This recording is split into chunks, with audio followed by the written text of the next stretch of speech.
toujours vivre le bien TV bilile le kamalo bana ebele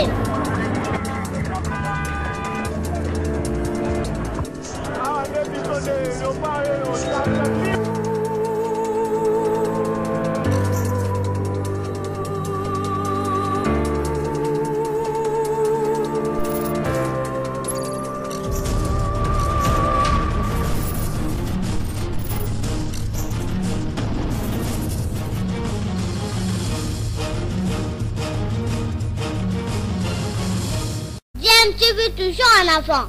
Balandia DMTV mbote nabino esengo eza toujours na ngambo na biso po toyebi ke bozali ebele bozali penza ebele oboza kolanda chaîne YouTube nabino DMTV oyo ememela kabino en tout cas ba sujet d'actualité mais to sala kapé ba analyse na ba réflexion pour nabino sur ba sujet d'actualité ba fait sociaux topé ba réalité ndenge kaka tozomona na mboka na biso tambola na mokili omona makambu bakolo baloba bakisa pe lisusu mbwa za na makolomine kasialanda kaka nzela moko nini eza kolekana na Daring Club monté en pembe pour que Daring Club monté en pembe akoka ko s'exprimer bien sur le terrain. 2 points sur 9 ça dérange batu oyo bazali ba observateur bazali aviser ba comprendre que zali na ba problème oyo eza extra football hein oyo zali ko ronger Daring Club monté en pembe tolongi to beta moi mokeli solo ya DSMP bo comprendre yango to ko solo la yango mais avant boyebi kaka awa tomi pesa vraiment devoir hein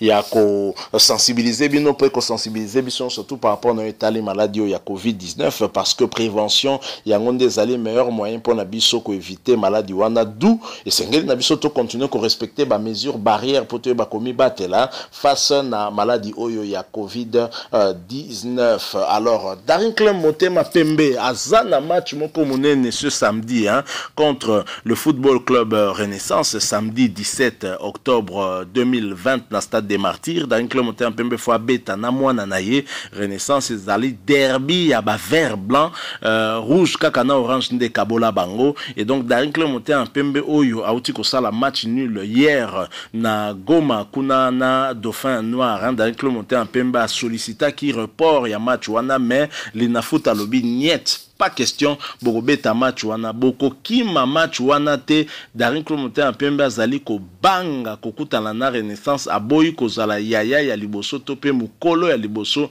oya kolela devant mwana muke Renaissance fort de ces 3 journées avec 7 points Renaissance a perdre na noté depuis championnat et bandi a salaka nul na Maniema Union. Faut dire que Maniema Union azala ki 3e hein, na classement il y a saison passée et ça n'importe quelle équipe actuellement puisque ils ont équipe engagé dans la compétition africaine FC Renaissance et Salaki nul il y a 2 buts partout dans Maniema Union P à Nassima gagné Capé a gagné Racing Club de Kinshasa Daring Club Motema Pembe mal à l'aise pour affronter le Football Club Renaissance hein. Entre temps il faut noter également que dimanche Tozasko na Classico Vita Club akoyamba tout puissant Mazembe kuna pe ekoyina na ndenge moko ya kosakana te. Alors Daring men oyo ba comprendre que makambo ezali ko lekana na kati ya Daring Club Motema Pembe yango nde ezali ko affecter ba joueurs sur le terrain. Obika biso to benga ba jogora ba mbwa mais comment ba joueurs oyo ba beti saison dernière ba comme si Daring Club Motema Pembe na phase de poule pe Daring Club Motema Pembe alongwe avec honneur n'eût été défaite au bazogi na dernière minute na Zambie contre Zanaco. Peut-être que Daring Club Motema Pembe aurait poursuivi son chemin en tout cas dans la compétition ya CAF Oyoana. Daring Club Motema Pembe qui était la seule équipe à battre l'équipe marocaine hein, ya Berkane Renaissance Berkane Awa na Kinshasa. On va se rappeler avec ce très beau but de William Likuta William Likuta ngo peka nde bazali Daring a perdre kaka 2 pions majeurs où ezali Vini Bongonga na Mukoko Amale di Soso mais Daring Club Motema Pembe kaka ba joueur wana bazoko kalisusu ko s'exprimer te ba réalité à football kinois ba réalité na biso to yebi ba yebi ke bana wana ndenge kaka lobamaka ba bakiseli bana basaka sima bana ba ko kasuko beta te ba komi kilo nyonso wana pona ko lobaki soki problème ezali na ndako ya Daring Club Motema Pembe ba le beta me rappelle susu bien te psychologiquement et affecta ka tout le monde et affecta ka moral ya ba joueur PB baka yango Daring na bango moko baloba yango que Daring uni est fort et imbattable. Monsieur Daring azo pola, c'est que Daring angwa zana est désuni pe akomi faible et battable toloba yango modèle wana. Alors nazo proposer bino siko tolanda mbela topé cri d'alarme ya Kifu apataki un ancien joueur au aza proche ya équipe te mais oyo aza proche na équipe na molimo pe azali kolela zo senga na badaringmen unité autour ya équipe pour na match wana po ekozala mabe makasi so Daring Club monté en pembe apoli contre Bana Fibo le football club Renaissance. Alors Torolanda Kifu apataki ensuite rozonga pour que tomeka kosala moi muke analyse ya ba propos oyo ye alobi. Je rappelle que boza kolanda DMTV chaîne YouTube na bino ndeko nanga ozana no abonné te et vous coûtez rien une seule seconde seulement cliquez kaka clique na bouton à nos hommes en rouge ba komi s'abonner ou komi abonné na chaîne na yo DMTV s'il vous plaît sala yango et komo na mbala moko cloche moko notification ko apparaître hein ou cliquez pe lisusu wana et ko permettre na yo rataka lisusu te so to teli au moins analyse moko yo to salaka o to vulaka en tout cas kezala une analyse la plus objective possible, des réflexions les plus objectives possibles. Alors Tolandana nous Kifu apataki na extrait au toujours proposé bien ensuite nous nous retrouvons tout de suite après. Pour le moment, tout le monde soutient, tout le monde a la chance d'équipe. Au moins, il demande sur ça, la police, tout ça, il demande de reporter quelque chose. Il y a qui existera pour nous staff, pour contrôler les joueurs, moral à jouer. Au moins, tout ce qui est à l'Ibanda, au moins, les joueurs sont les bases bancées, et moi, je vais te faire la entraîner. Non, non. Alors, on va secrétaire, nous sommes à la conseil, parce qu'il y a une bonne proposer l'équipe. Mais tout va être tout ça prend temps. Et justement, début à championnat deuxième place, début moko catastrophique, dernier par exemple, des points, en tant qu'ancien footballeur, qu'est-ce qui justifie un mauvais résultat? Ouais, bon, normalement, ça concerne l'équipe, à jouer en le monde football, si vous avez conscience, vous avez oublié de l'eau, tout ça, toujours l'équipe, niveau équipe, vous avez et toujours des faits non mais tout dans la Bible tout ça et dans moi tu vois là je tombé dans la Renaissance alors on sait on va jouer on sait ce que nous faisons après on sait bon alors qu'est-ce que j'ai dans le qualité de match ça on a pas des préparation et que toute cohésion non parce que l'équipe peut être que c'est pas passé on peut être que c'est pas passé et on manque de finition et tout hein moi je vais mais j'espère que tout ça comme tout ça dans staff va bien on va demander des règles pour ça pour ne pas vous la payer à Bongo, la match de la Renaissance. Donc, là, il y a un conseil pour nous militer. Si tout le monde a l'équipe qui est match à Renaissance, tout le monde a tout à donc vous avez tout à il faut gagner sur une licence. Donc, match à la vie, n'a pas tout le monde a des tout le monde a une licence. Oui, parce que ça m'a dit, parce que c'est pas pour gagner. Donc, Bango, tu ça une chance encore. Là, contre la licence, ils ont juste de limiter tout pour la licence. Nous avons encouragé les gens, nous avons encouragé les supporters, nous avons bâti le Lémou, nous avons fait Banga, nous avons bangaté, nous avons recevoir et je suis le comité, nous avons un moral et staff, nous préparons les équipes, nous avons bien, pour tous les résultats bien dans le match de la Renaissance. Pour par exemple, staff, je suis mon voisin, nous avons représenté les choses. Tout ça, la balle, c'est le monde. Tout ça, les actes demandent. Mais tout ça, il faut ça. Il y a un plus important que les sympas bandits. Il faut la chose pour le moment, tout ça peut m'équiper. Donc, il doit m'équiper. Tout ça, on aussi quand l'équipe, mais dans l'esprit, n'a pas quelque chose dans l'esprit. Donc, on passe au dans vie. Donc, pour le moment, tout ça, on aussi et maintenant, on va jouer, on a pas un staff, on a pas un comité. Mais l'esprit, nous pensons sur une victoire et ça. Pour ma caméra. Donc, nous sommes une victoire, c'est une victoire et ça. Donc, nous sommes on n'a pas la balle et le niveau ça y est.